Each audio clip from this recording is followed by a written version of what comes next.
forthwith proceed. Shall forthwith proceed. Si Chis Escudero, naging iba kaagad na. Iba ang kanyang interpretasyon. Magtataka ka rin eh. Diba? Talagang ang abogado kung minsan, diba? Nag-iiba ho ng interpretasyon. Depende sa gusto niya. Mawalang galang lang kay Attorney Chis Escudero.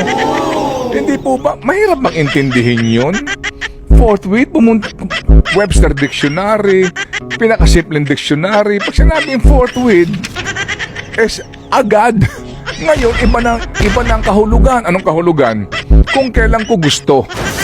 Mga kapatid, hindi sinasabi nila Ma'am Senator Dela de Lima, Coco Pimentel, o maging nito pong grupo na naglabas po ng manifesto, no? Ito pong individual members of the University of the Philippines College of Law Faculty. Hindi nila sinasabi, baby girl, na guilty si VP Sara. Hindi Tama. po, hindi.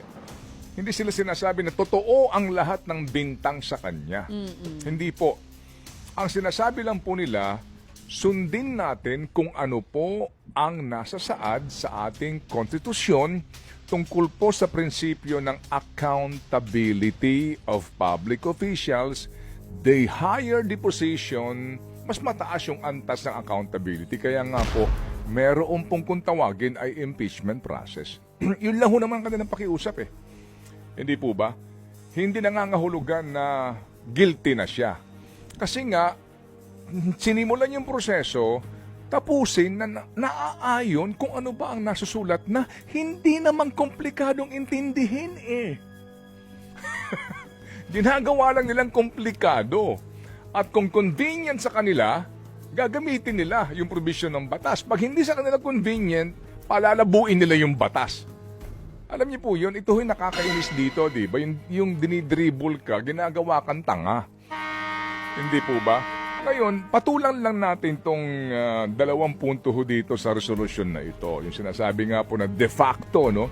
Kumbaga, as a matter of fact, dapat dismiss na yan. Kasi unang-una, pinagkaitan nyo ng right to speedy trial yung Vice Presidente. Sinasabi, pinagkaitan daw dahil nga sa 121 total days delayed ito eh. Sabi nga po dito ng UP College of Law Faculty, sino ba may gawa niyan? Kayo naman ang nag-delay niyan eh. Diba? At kami rin po mismo nung una pa lang sa programang ito, sinasabi na po namin, di ba nung una, ring right to speedy trial, karapatan yun ng Vice Presidente. Kaya nga dapat, forthwith, ang probisyon ng saligang batas. Forthwith, proceed. Shall forthwith proceed. Si Chis Escudero, naging iba kaagad na. Iba ang kanyang interpretasyon. Magtataka ka rin eh. Diba? Talagang ang abogado kung minsan, diba? Nag-iiba ho ng interpretasyon. Depende sa gusto niya.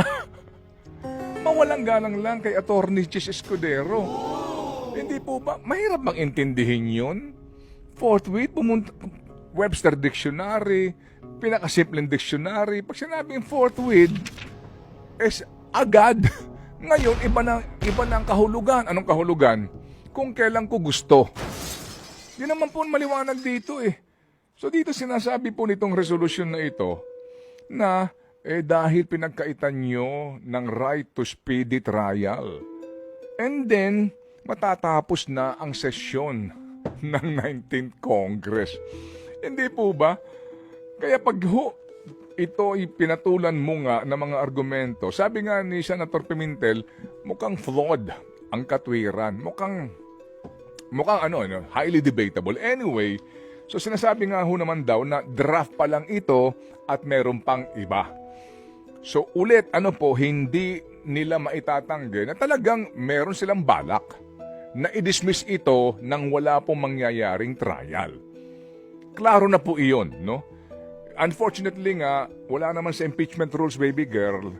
Hindi kagaya po sa mga rules ho sa hukuman na maaari kang magpetisyon para mag-inhibit yung judge dahil nga sa kanyang perceived bias. Kasi po sa mga huwes, sa pangkaraniwan po mga kaso, pag meron lang pong kaisipan o duda na may bias ka, maaari magpetisyon ka agad na mag-inhibit ka eh. Dito po, klaro ng bias eh, pero wala ho sa impeachment rules na dapat Sila mismo magsabi, uy, huwag ka na maging judge kasi sinabi mo nang dapat i-dismiss yan eh. Di ba? Unfortunately, because this is again a political process na ginagalang po naman natin. Pero bagamat political process, let the process begin. Nang manood kami at makinig kami. Kasi dito po kapag walang sapat na ebidensya, i-dismiss ninyo ang kaso at ngayon pahiya itong mga congressman na to. Diba? Pero wag niyo namang katayin agad-agad nang wala pa po nagsisimula. Basically, na proseso.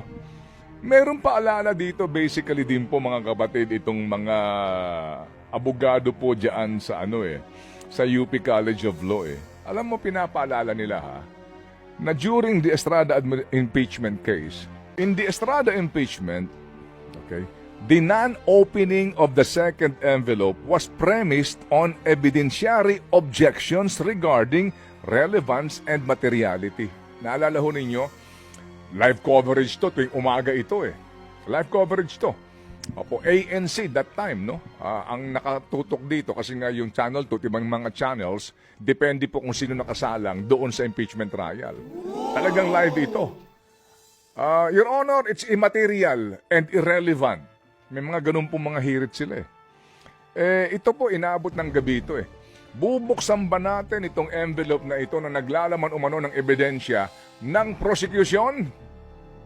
Opo, ang tindi ng debate dito. Dahil majority, ay nagdesisyon, hindi. Wag buksan. Ganun? Oo. Those who are in favor to open this envelope, say aye. Aye. Ilan sila? Those who are against in the opening of this envelope, say nay. Nay. The nay have it. Yung sabi ni Davide, the no votes have it. Sumayaw-sayaw na yung isang senadora, di ba? Kasi nga, hindi nabuksan, di ba? Sumalangit nawa. Opo. Anong nangyari? Nag-EDSA 2. Ito yung umiyak si Loren Legarda, nagyakapan sila ni former Senator Nene Pimentel.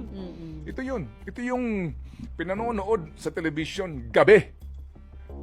At nanonood rin ako. Kasama ko si attorney. Nanonood kami. Ito na yun. Di ba?